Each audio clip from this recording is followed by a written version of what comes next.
The Tale of the Ox and the Donkey. So remember, this is uh, Shahrazad, the daughter of the Vizier, who wanted to marry the king willingly. And the Vizier is trying to warn her not to do so with this tale, the tale of the ox and the donkey. There was a prosperous and wealthy merchant who lived in the countryside and labored on a farm. He owned many camels and herds of cattle and employed many men. And he had a wife and many grown up as well as little children. This merchant was taught the language of the beasts on condition that if he revealed his secret to anyone, he would die. Therefore, even though he knew the language of every kind of animal, he did not let anyone know for fear of death.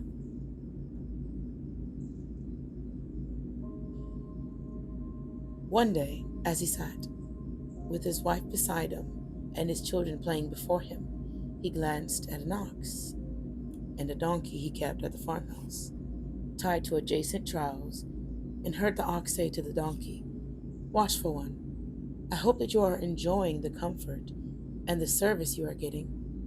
Your ground is swept and watered, and they serve you, feed you sifted barley, and offer you clear, cool water to drink. I, on the contrary, am taken out to plow in the middle of the night.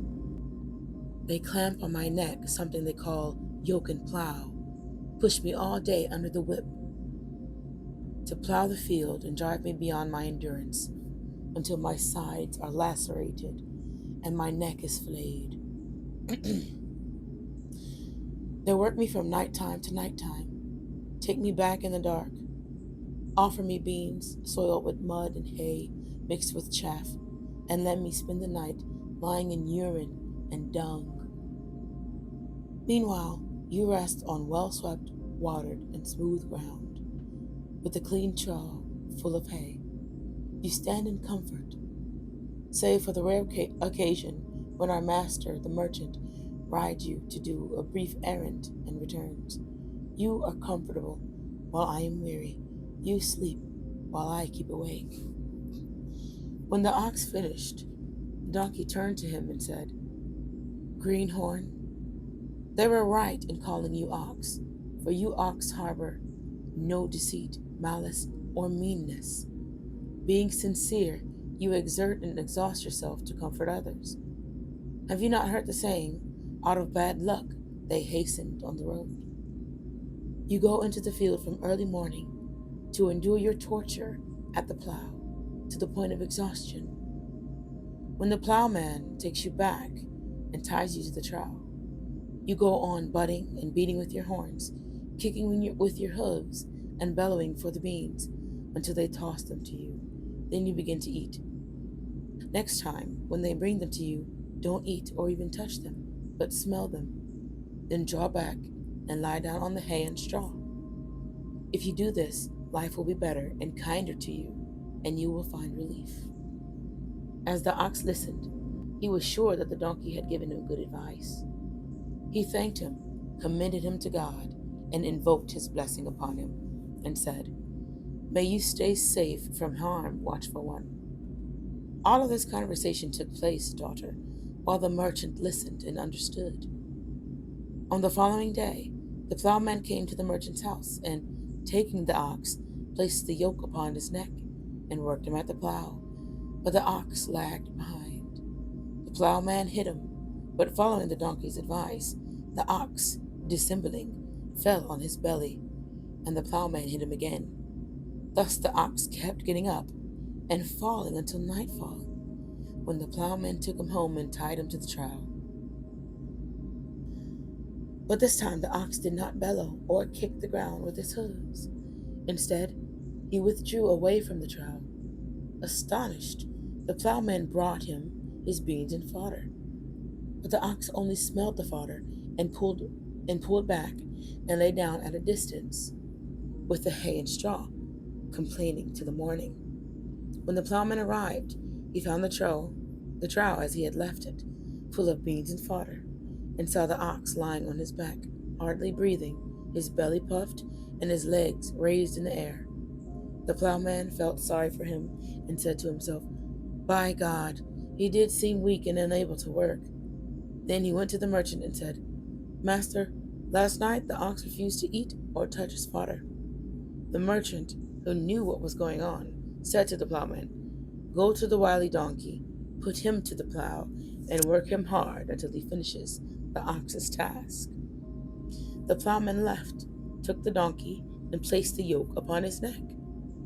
Then he took him out to the field and drove him with blows until he finished the ox's work, all the while driving him with blows and beating him until his sides were lacerated and his neck was flayed. At nightfall, he took him home, barely able to drag his legs under his tired body and his drooping ears. Meanwhile, the ox spent the day resting. He ate all his food, drank his water, and lay quietly, chewing his cud in comfort. All day long, he kept praising the donkey's advice and invoking God's blessing on him. When the donkey came back at night, the ox stood up to greet him, saying, "Good evening, watchful one. You have done me a favor beyond description, for I have been sitting in comfort. God bless you for my sake." Seething with anger, the donkey did not reply, but said to himself, "All this happened to me because of my miscalculation. I would be sitting pretty but for my curiosity. If I don't find a way to return this ox to his former situation, I will perish." Then he went to his trough and lay down, while the ox continued to chew his cud and invoke God's blessing on him. "You, my daughter, will likewise perish because of your miscalculation. Desist, sit quietly, and don't expose yourself to peril. I advise you out of compassion for you." She replied, "Father, I must go to the king, and you must give me to him." He said, "Don't do it." She insisted, "I must." He replied, "If you don't desist, I will do to you what the merchant did to his wife." She asked, "Father, what did the merchant do to his wife?" He said, "This is the tale of the merchant and his wife." After what had happened to the donkey and the ox, the merchant and his wife went out in the moonlight to the stable, and he heard the donkey ask the ox in his own language, "Listen, ox, what are you going to do tomorrow morning?"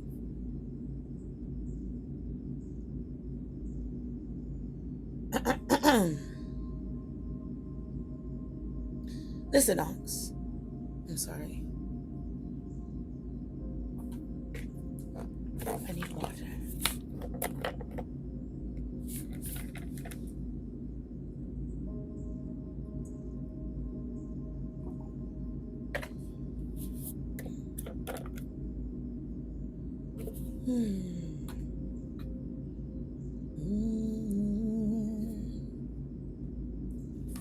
All right.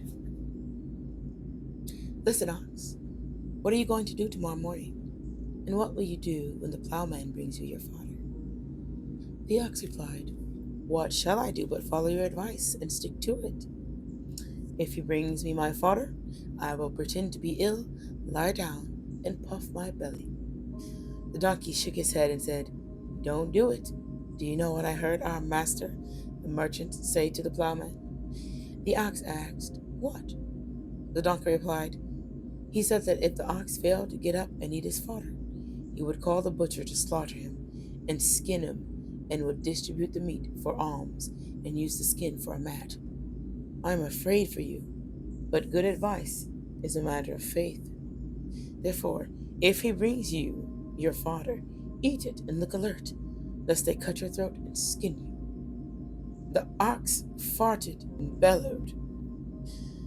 The merchant got up and laughed loudly at the conversation between the donkey and the ox, and his wife asked him,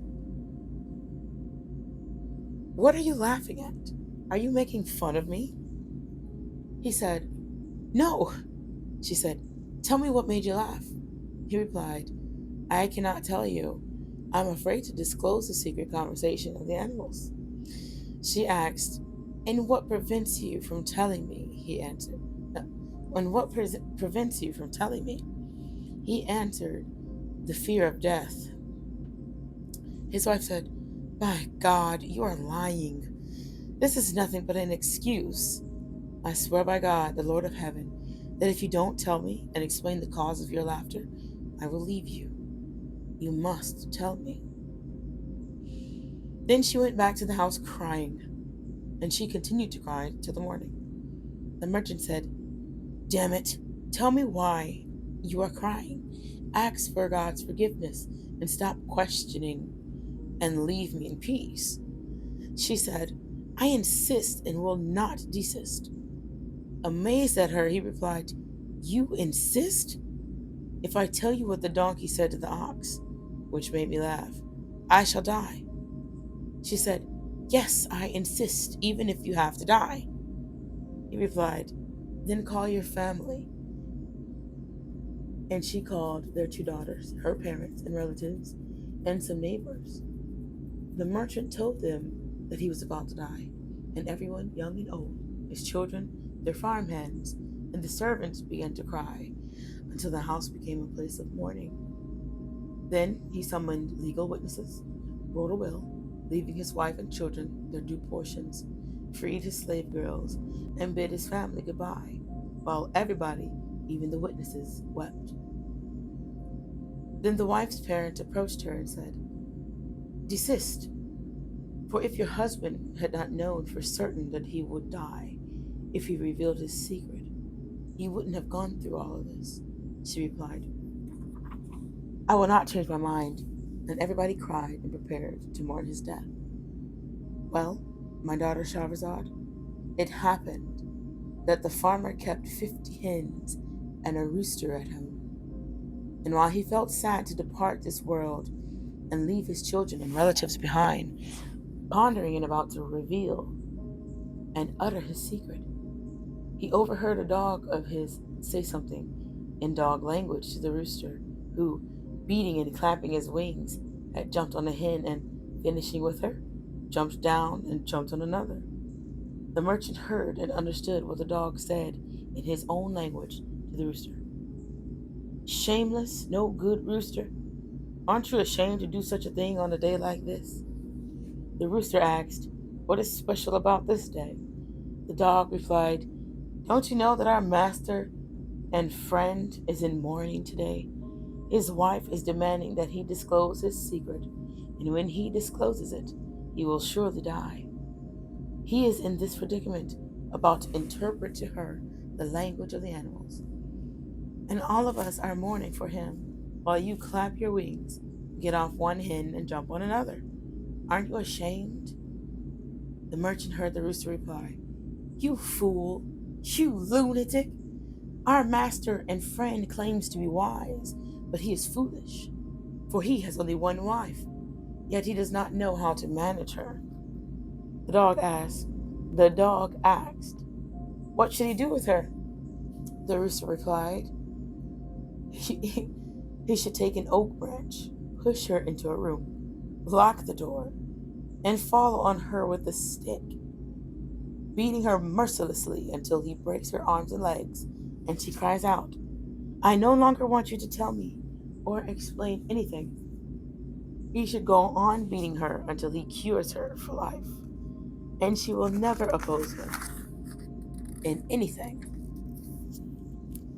If he does this, he will live and live in peace, and there will be no more grief, but he does not know how to manage.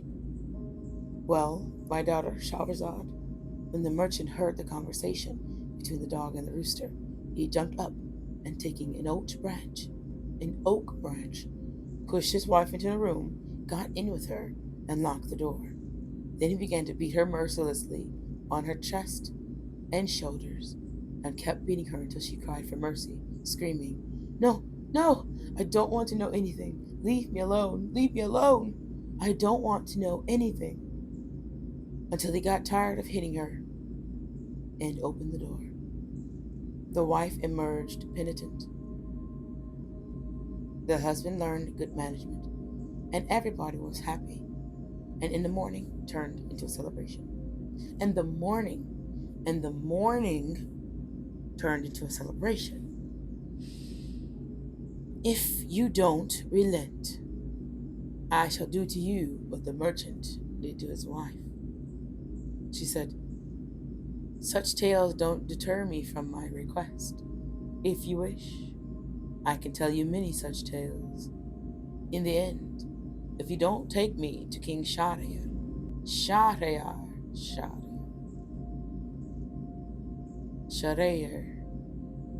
I shall go to him myself behind your back and tell him that you have refused to give me to one like him, and that you have begrudged your master, one like me. The vizier asked, must you really do this? She replied, yes, I must. Tired and exhausted, the vizier went to King Shahryar and, kissing the ground before him, told him about his daughter, adding that he would give her to him that very night. The king was astonished and said to him, Vizier, how is it that you have found it possible to give me your daughter, knowing that I will, by God, the creator of heaven, ask you to put her to death the next morning, and that if you refuse, I will have you put to death too? He replied, my king and lord, I have told her everything and explained all this to her, but she refuses and insists on being with you tonight. The king was delighted and said, go to her, prepare her, and bring her to me early in the evening. The vizier went down, repeated the king's message to his daughter, and said, may God not deprive me of you. She was very happy, and after preparing herself and packing what she needed, went to her younger sister, Dinarzad, and said, sister, listen well to what I am telling you. When I go to the king, I will send for you, and when you come and see... Okay.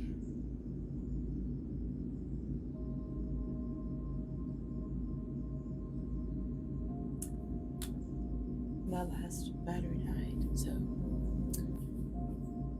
more technical difficulties next time on. Make sure that I have a full battery. Okay.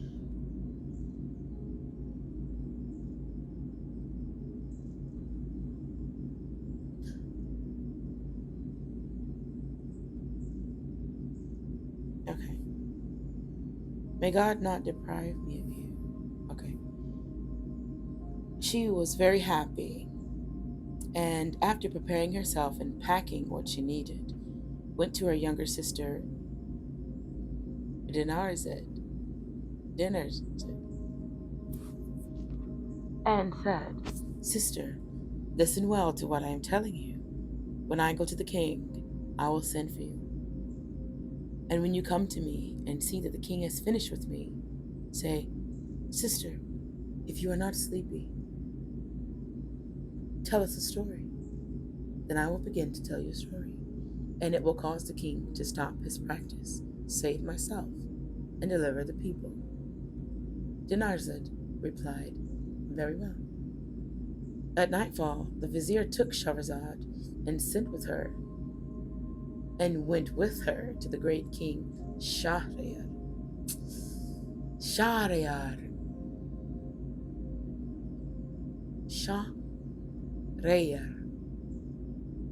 But when Shahryar, no, I think I like Shahryar.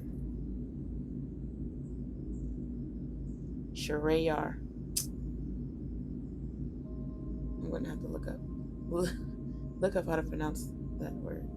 Okay. At nightfall, the vizier took Shahrazad and went with her to the great king Shahryar. But when Shahryar took her to bed and began to fondle her, she wept. And when he asked her, why are you crying? She replied, I have a sister, and I wish to bid her goodbye before daybreak. When the king sent for the sister, who came and went to sleep under the bed, Then the king sent for the sister, who came and went to sleep under the bed. When the night wore on, she woke up and waited until the king had satisfied himself with her sister Shahrazad, and they were by now all fully awake. Then Dinarzade cleared her throat and said, "Sister, if you are not sleepy, tell us one of your lovely little tales to while away the night, before I bid you goodbye at daybreak, for I don't know what will happen to you tomorrow."